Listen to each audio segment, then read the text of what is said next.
State's top election official says she wants the General Assembly to consider reforming the way in which elections are supervised. Every city and town has at least 2 registrars of voters with a paid staff, but there always seems to be some kind of major problem. Chief Political Correspondent Mark Davis, who we understand is celebrating a birthday today, joins us live now with more. Good evening and happy birthday, Mark.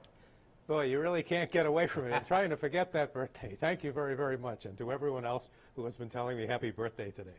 Well, the report card is out on last week's election, and there were a lot of A's in many towns across the state, a few B's for some minor problems, and a big red F in the capital city. New Britain, Roosevelt Middle School. Second-grade kids at the Gilead Hill Elementary School in Hebron got to participate in democracy today. Unfortunately, it's the adults that are messing it up. Trumbull, St. Joseph High School.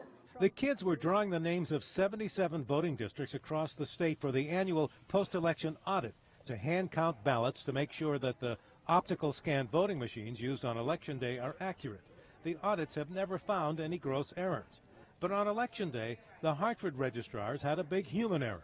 By now, everyone knows that Governor Malloy and many other voters had to wait a half hour because voter lists were late in arriving at their precinct.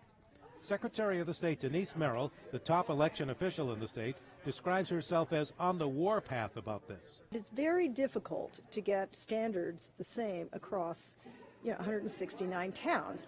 And the real problem is in Connecticut, we don't have counties. Connecticut did away with county government nearly 50 years ago.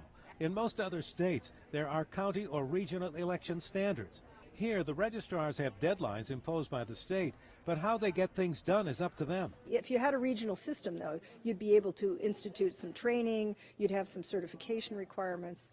And frankly, part of the problem is it's an elected office. And the political parties often just nominate some party organizer that has no opposition on the ballot. Representative Ed Jutilla heads the legislative committee that oversees elections and says mandatory training may be under consideration. The possibility of being able to remove a registrar for incompetence or neglect, better use of technology in the 21st century. Now, the State Elections Enforcement Commission here in Hartford, that's the agency that enforces the state's election laws, is scheduled to take up a complaint against the Hartford registrars next week on Tuesday. That complaint was filed by Denise Merrill. Live from the Hartford Newsroom, Mark Davis, News 8.